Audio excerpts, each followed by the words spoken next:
So my guest today is Dr. Rodger Murphree. He's a board-certified chiropractic physician and board-certified nutritional specialist. He is an internationally recognized fibromyalgia expert. His Murphree method is a combination of functional and orthomolecular medicine, and has helped thousands of patients get healthy and feel good again. He is the author of 3 books for patients and doctors, including Treating and Beating Fibromyalgia and Chronic Fatigue Syndrome, Treating and Beating Anxiety and Depression with Orthomolecular Medicine, and Heart Disease, What Your Doctor Won't Tell You. Dr. Murphree is a frequent guest on local and national radio and television programs, including NBC, Fox, and ABC. He writes for several professional and public health-related publications. His articles have appeared in the Washington Post, as well as peer-reviewed professional journals, including the Townsend Letter, Chiropractic Economics, Alternative Fibromyalgia News Magazine, didn't know they had that one, the American Chiropractor, and Nutri News. He has a busy telephone practice helping patients all over the world get healthy. So welcome, Dr. Murphree. Thanks for having me, Bridget. This is going to be a lot of fun. Looking forward to this. Yeah, it's going to be. Definitely. So I met you just a few months ago as part of your Fibromyalgia Summit, which we'll talk about in a minute. And as I kind of shared the topic with my audience, I kind of feel like my audience isn't that familiar with the word fibromyalgia. I don't know if it was a word that was used more and now is used less, but to me, it's just like a group of symptoms. So I wondered if you could just define it and maybe talk about the history of how that term came to be. Sure, absolutely. I think there's a lot of misunderstanding about fibromyalgia, and unfortunately, there's still some doctors that don't believe fibromyalgia exists, and those that do don't really know how to treat it in the conventional medical world. So those with fibromyalgia are oftentimes pretty desperate to find some alternative answers that are out there. But fibromyalgia is a name that's given to a group of symptoms. This is what we call a syndrome, but these symptoms, these common symptoms include diffuse, achy, sometimes disabling pain, fatigue, insomnia, irritable bowel syndrome, restless leg syndrome, brain fog, sometimes anxiety and depression. But these common symptoms are what make up fibromyalgia. Now, it's important to know, to really point this out. Again, fibromyalgia is just a name. That's really all it is. It's a name given to describe these group of common symptoms. But fibromyalgia itself doesn't cause any of these symptoms. So it's really important that we point that out. Fibromyalgia was kind of put on the map in 1990. Now, it's been around since the 1800s. But in 1990, the American College of Rheumatology came out with the first really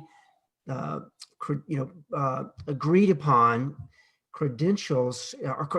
criteria that if you met those criteria, you got the diagnosis of fibromyalgia. Up until then, it was called many things. And today, as I mentioned, it's still a lot of confusion, misunderstanding, and it's a condition that's very much underserved out there.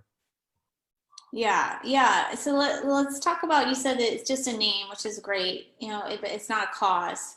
So I know on your summit, I talked about some of the kind of like the potential causes of brain fog and chronic pain. And there's a bunch of other speakers. So I wonder if you could kind of speak to what the causes actually are.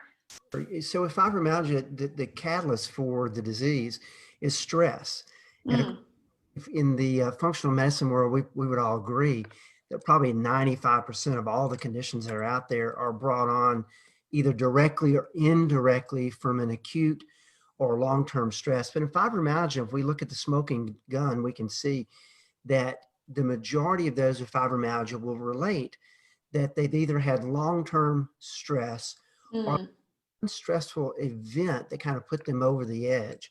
We also know that when we look at the fibromyalgia community, many of them grew up in a very toxic household, or maybe they had physical abuse or verbal abuse, or maybe they just had a difficult childhood, maybe had an illness, but they grew up in an environment that was stressful to the point that they lost their plasticity, the ability to rebound to stress. So stress is really magnified for them. And then as they got into early adulthood, maybe went off to college or maybe got married, they had some type of event that came along that was the straw that broke the camel's back. Mm. Was it. That's what triggered the illness, the symptoms. And then the symptoms started to multiply. And, there's no drug that's out there that can really correct a broken down, person. And that's really what's happened to them. Their body is not able to regulate itself, and it's broken down and Mm. kind of stuck in that situation. Mm. So when you say that about the childhood stressors and then a later incident, I know I talked a lot about the brain on your summit. One thing I learned about the brain is that it can become sort of rewired or have some changes to the neurons and the glial cells. Like a stress can do that, probably a sudden stress or chronic stress. And then when there is a new stressor, that the brain will be sort of too responsive or, kind of fall back into some pattern. And that can happen from stress, but also from toxins too. Like, you've got some speakers on mold toxicity, that if the brain is responding to stress from whatever cause and just sort of coping and managing, and then there's a new one, with mold, you could say, say you've cleared from the situation and then you walk into a moldy building, it's just gonna, go right back. The brain's going to respond to that new stress. And the brain is very complex and smart, so to speak, but it also is just trying to keep you alive and respond to things. So that's sort of when you say that there could be a straw that breaks the camel's back. As far as the brain perspective, that's what it makes me think of. But I'm sure that other systems are also being affected and responding to stress. You're a chiropractor, so sure there's like nervous system, reactions and all that. Maybe do you want to share anything about what kind of the cascade that you see when someone gets that new stress? Sure. So what happens with fibromyalgia is a dysregulation in the hypothalamus pituitary adrenal, Okay. which is the autonomic nervous system. And a big part of what the hypothalamus does, it's kind of like our body's own little computer system. It regulates the other systems. So it helps control our circadian rhythm, our sleep-wake cycle, our endocrine system, our digestion, elimination, our pain threshold, which of course is big with fibromyalgia. And if it gets under too much stress, it starts to have it starts to be challenged to be able to regulate these other systems. And we feel like that's why those with fibromyalgia have so many dadgum symptoms. And oftentimes, because they have so many symptoms, many physicians kind of look at them with a little bit of a doubting eye, thinking that, they're either a hypochondriac, lazy, crazy, or, just depressed, unfortunately. But once the hypothalamus is unable to self-regulate these different, anything can show up. And of course, with fibromyalgia, that's what we see. But I like to use this analogy that we're all born with a stress coping savings account. And in the stress coping savings account, we have certain chemicals that allow us to deal with stress. And all day long, we're all under stress, especially now. My goodness, I can't imagine a more stressful time. And fortunately for those of us like Bridgit, you and myself, we have the chemicals that we need. We can deal with the stress, we can get a good night's sleep. We can wake up the next day and we can deal with the stressors. But for those with fibromyalgia, they've gotten under stress, or again, they have a very small stress coping savings account, just genetically, the way that God made them, and they're already at a disadvantage. And so they have bankrupted their stress coping savings account, and stress becomes more magnified. And when that happens, pain becomes more magnified. They develop a condition called allodynia, which is a low pain threshold. Means it doesn't matter where pain is coming from. It can be from osteoarthritis, wear and tear arthritis, autoimmune arthritis, osteoporosis, bone loss, scar tissue, nerve damage from type 2 diabetes or some type of trauma.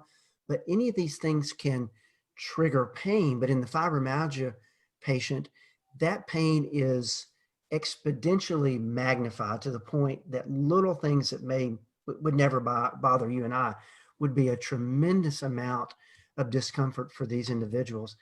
And so one of the, the big things that happens was once you bankrupt the stress coping savings account, now your hypothalamus and your adrenals are compromised as well. And that's where the fibromyalgia, now the rubber meets the road. That's where it just explodes. Everything starts to show up, all these different symptoms.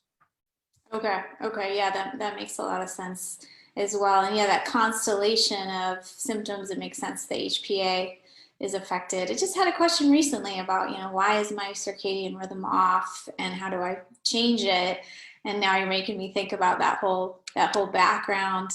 I'll just share like a little personal story of like lately how I'm seeing stress. So I'm going through a divorce and moving. So sometimes you don't realize how much stress you're going through, like until you're, in the midst of it. So, I was just overworked and just kind of overstimulated. And I got sick, surprise, surprise, like when my Epstein-Barr kind of stuff came back. But then as I want to crawl out of it, I'm really trying to remind myself and tell myself, like, your body knows what to do.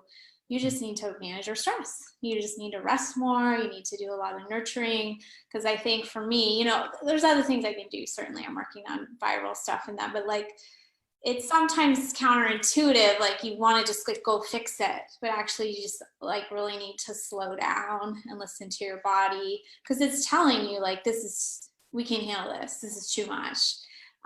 So there's a lot we can control as far as like stress handling and nurturing ourselves that I'm getting a good reminder on right now. So I don't know if anyone attending can relate to that and wants to tune in, but yeah, that's what I'm finding in my body. I'm guessing you find that in clients too who are desperate for help. Well, so what I see in the fibromyalgia community is you have the type A's, right? You're a type A, which can be a great thing, but also can work against you. But the type A's, the doers, right? They do and they do and they do and they do and they do and they do. It's done out. I mean, that's it. These are Yeah. with fibromyalgia, 98% of those with fibromyalgia are females between the age of, say, 36 and 70.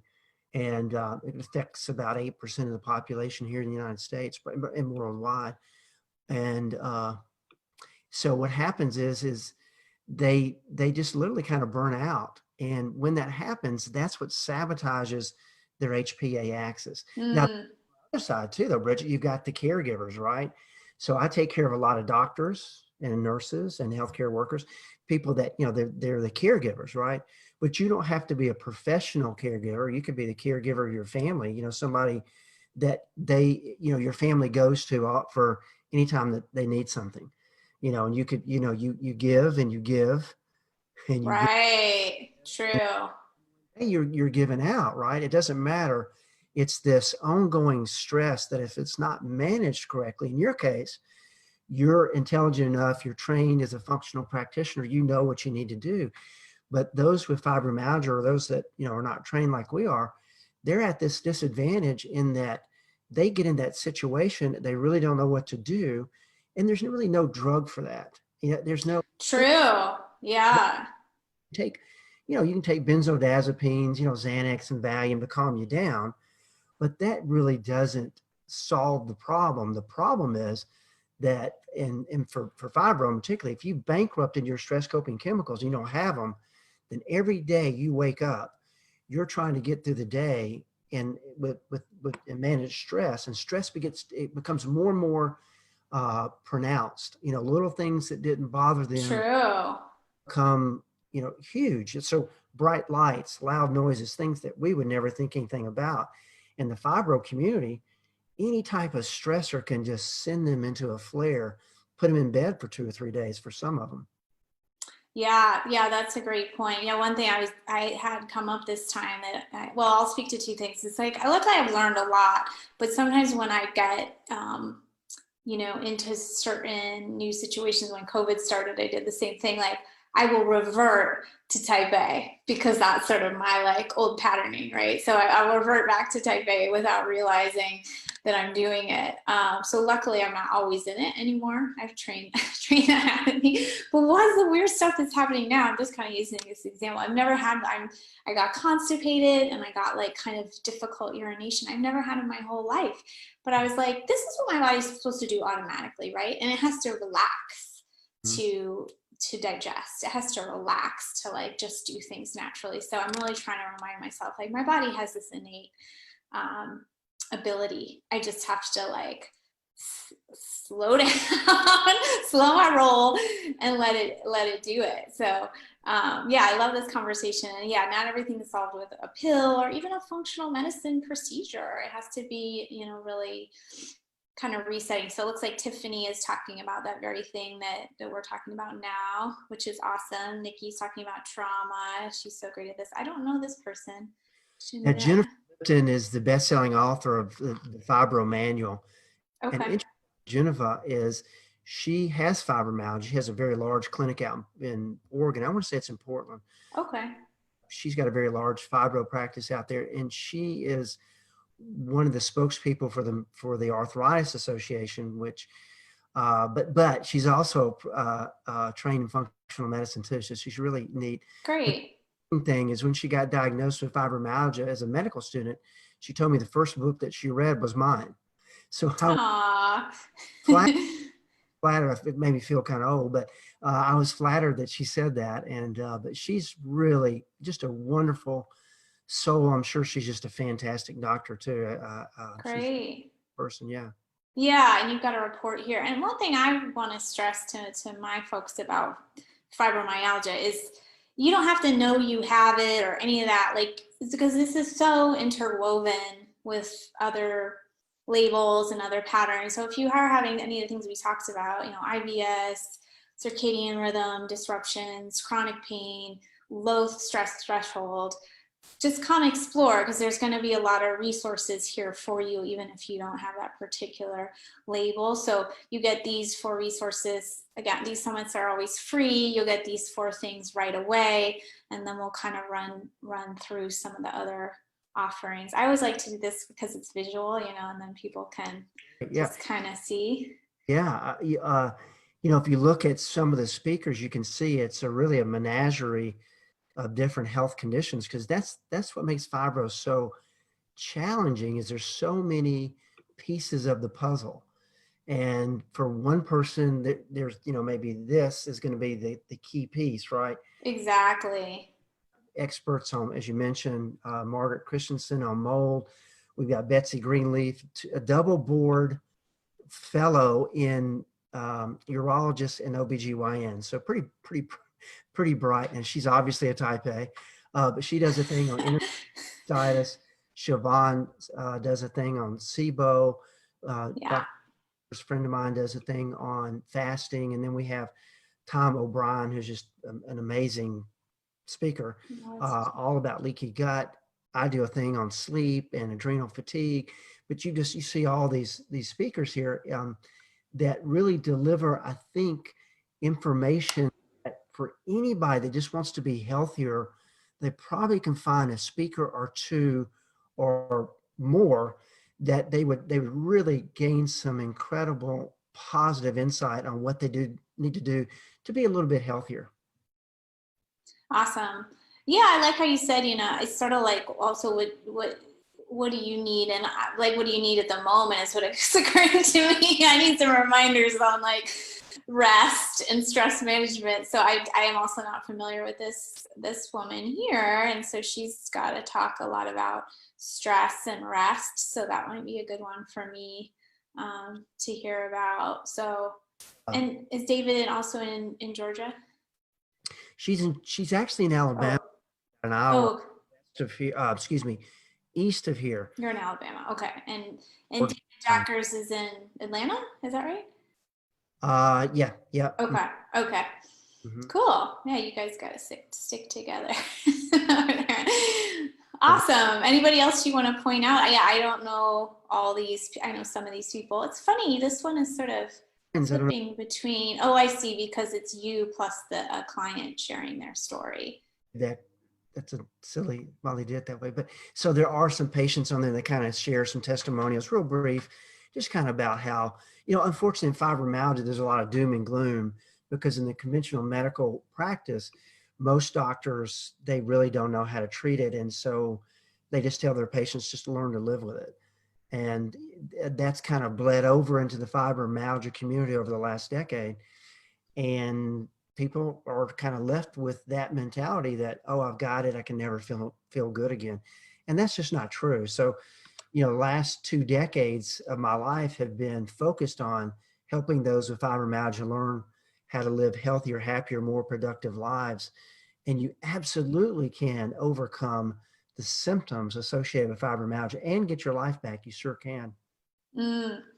Yeah, and I like to say, I don't know if you agree or not, because I talk a lot about mold toxicity and stuff. It's like, it's probably something that you're going to have to continue to be aware of your whole life, because you've spent a lot of resources on it already. But you certainly can get things into remission, Yeah. and then just be aware that, you know, when you travel or when certain things happen, you know, you're a little more vulnerable potentially. So just to be aware of that. So I love that Kasha's speaking about the Epstein-Barr connection. I think when you kind of describe it, it's very similar. So for me, when I get relapses, it's usually of Epstein-Barr. It's not really about the mold so much. So I think that'll be a really interesting one. A lot of people don't recognize their own Epstein-Barr virus. This guy is interesting. It looks like he's like a Viking or something. that's cool. So what's his story? Real character, and maybe not the best interview on there, but he's such a character. I had to have him on there. He's written 1,000 blogs on Wow. chronic fatigue syndrome. So he's definitely got his finger on the pulse of what's going on in the research community about fibro and chronic fatigue syndrome. But he lives in a van. I mean, he travels around California, and I think he lives out of a van in camps. I'm not real sure. But if you read his blog, it's amazing. Wow. I'll have to check it out. It's called Health Rising. Oh, cool. Okay, I'll write that down. The viewers just check out his blogs just to see just how incredible a writer he is, and the in depth he goes into these topics. And then when you see the interview, he's literally sitting in his van, and I'm doing the interview with him in his van.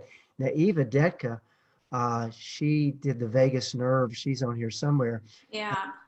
Poland, when I interviewed her, and had to be, the only connection she could get was in her little van. Oh, wow. Funny. Yeah. To do interviews with, to see these people. It's not as easy to travel and do this stuff as it sounds. It's hard to get a good enough connection. Yeah. Whenever I'm traveling, I'm always like, ugh, like, because you just never know what your connection's going to be. It's stressful. But yeah, sometimes you can pull it off, especially if you've been at it a while. You can figure it out. Oh, here's something on thyroid connection. I like that one. Yeah, you know, I find about 70% of my patients, or those with fibromyalgia, have something with their thyroid. Either it's never been properly diagnosed and they have all the symptoms, they're just not getting the right testing, or they're taking synthetic T4 medication and it's not converting into the active T3. So I have two different talk. Inna, Dr. Topular, she's talking all about Hashimoto's thyroiditis, which is, you know, it's an autoimmune disease. And then Dr. Justin we just kind of do a basic thyroidism, because, you know, it's real confusing. You know, when you start talking about TSH and T3 and free and total T4, and, you know, it really, people just quickly get lost. And so one of the things I'm adamant about when I did his interview, I said I wanted to make sure that we just made it very simple so that anybody could understand what testing they needed, and how to interpret that testing, and why they needed that testing. So they could go to their doctor or go to any lab test now and get the testing and be able to interpret it and know what to do with that data.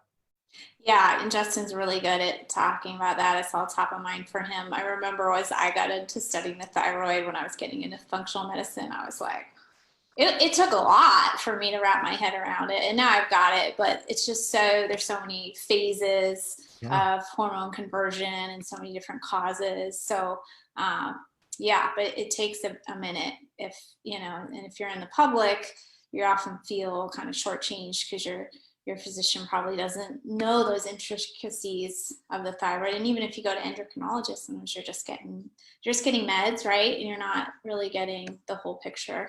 Right. To address.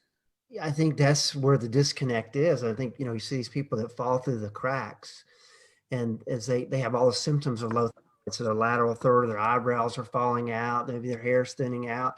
They have brittle nails and dry skin. They're constipated, no energy, can barely get up off the couch, maybe gaining some weight or can't lose some weight, maybe have low moods attached with that, high cholesterol.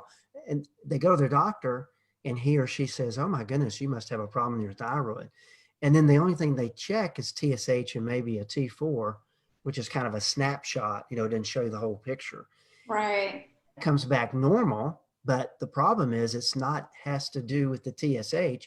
It has to do either with the conversion, or it could be they have the beginning of Hashimoto's thyroiditis and they're not checking for the antibodies. So they could have a decade of all the symptoms of low thyroid before the thyroid tissue finally just burns out. Right. You could have years and years of being miserable and no one ever diagnosed you. It's just so frustrating. Oh yeah. Right. Yeah. Some people don't find out till their antibodies are super, super high. And definitely has that Epstein-Barr connection, and toxic mold is super common that you see Hashimoto. So yeah, that's a great one for people to tune into. Well, I think we kind of got everything covered. I just mostly want to push people to attend. When's the start date for this, Rodger? September 28th. But as you so astutely mentioned, if you go ahead and register, you can go ahead and watch those 3 free interviews. Now, all the interviews are free, but the rest of the interviews will be available beginning September 28th. For those of you who have any kind of issues with irritable bowel, any kind of gut issues, when you register, there's some free gifts. One of those is an ebook that I wrote for my patients that's now available for anybody that registers, all about irritable bowel syndrome, food allergies, leaky gut, yeast overgrowth. But that's available for free once you register. For those of you who have irritable bowel, and I'm sure, Bridgit, you treat those folks, that can be a really frustrating condition to have. But I have found over the last 2 decades, there's some common, simple supplements that if you start to take these, and it's not probiotics, although that can be one of them, there's some things that you can do that typically for my patients anyway, we'll see that if they do these protocols, irritable bowel goes away within 2 weeks. So if you've got irritable bowel, if nothing else, get that. That's my gift to you. I want you to make sure that you know those protocols and try them, and hopefully you'll have the success that so many of my patients have had with those protocols. Nice. I know you got the adrenal one that comes out right away as well when you register. So that's fantastic. So my talk is on the 30th. So I guess that's day 3. And I don't think I told you this, but I honestly feel like that interview was my best of the whole year. I get interviewed a lot. And I just was like, you were just like on it. And we got into some really specific stuff about the brain. And I just was like super excited about that interview. So really want to make sure people tune into it. I loved it too. I mean, it was I think I said at the beginning of the interview, I don't know if it'll be on there because I don't know what they keep. Watched one of your interviews before, and I thought, golly, I need to get Bridgit on here to do an interview. I wanted to meet you because I really like your work. And then when you got on there and we got a chance to chat, I think it was just an incredible, valuable. Sometimes the interviews are kind of there's a little fluff in there, and I always worry about the fluff because I think people really want the meat and potatoes, right? Yeah. A lot of meat and potatoes that people can take, and I think there'll be some aha moments. And the thing about these summits, whether it's this one or others, I mean, you've given some great summits. There's a few little nuggets that if you can get, I say it's like the pieces of the puzzle. If you got a chronic condition or a health condition, you're just trying to find the corner piece of the puzzle, right? If you can get the corner piece, then everything starts to come together on the puzzle, right? Totally. Don't ever get that corner piece, that aha. Then you're stuck with trying to build it from the middle out, which is so hard. You don't really know which way to go. Is it going to be helpful? Is it not?